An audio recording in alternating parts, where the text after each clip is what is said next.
Would you ever imagine telling your class at the beginning of the year that when you are in my room and you make smart choices, you are focused, you are following our expectations and our rules, you are pretty much invisible? But when you act out or you don't follow our expectations, you are going to receive all kinds of attention and energy from me.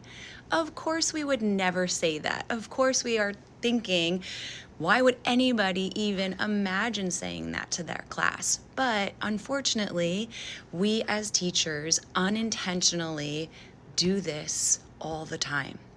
We give our energy and our attention, and we build relationships with students who are not making smart choices. I want for you to think about this scenario for just a minute. You have set your class up. You have given them directions, you've taught the lesson, you set them all up for what they are going to need to do. They are off working independently. Everybody is working quietly, they are focused, they are on task, they are engaged. What are you doing in that moment? I know for me, in the past, that would be my opportunity to try and scramble and get something ready for the next lesson, to run over to my desk and jot down a note that I had to get done for a parent or an email. But what happens when all of a sudden one or two students or a group of students start talking or get off task, or somebody gets up and starts walking around the room? Immediately, you stop what you're doing and you give that student or that group of students attention. You energize them.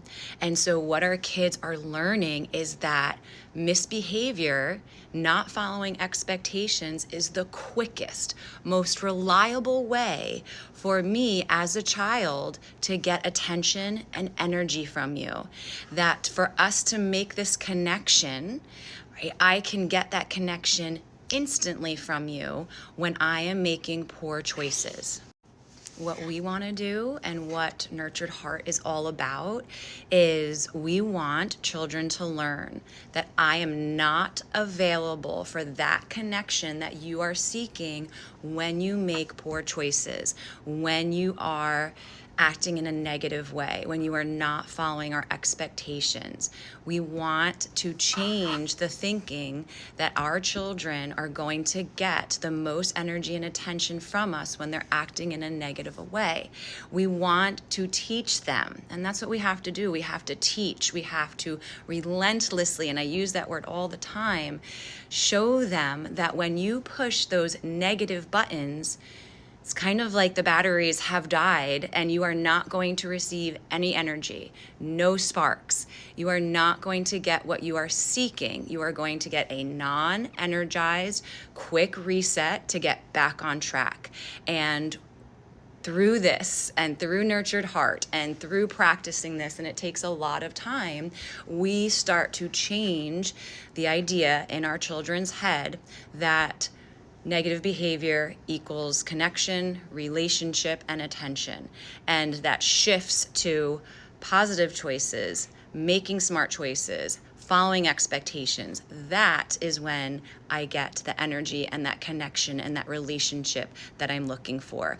And it takes time. It takes a lot of time. It takes time for us to be able to train ourselves to make that shift from energizing the positive and not the negative.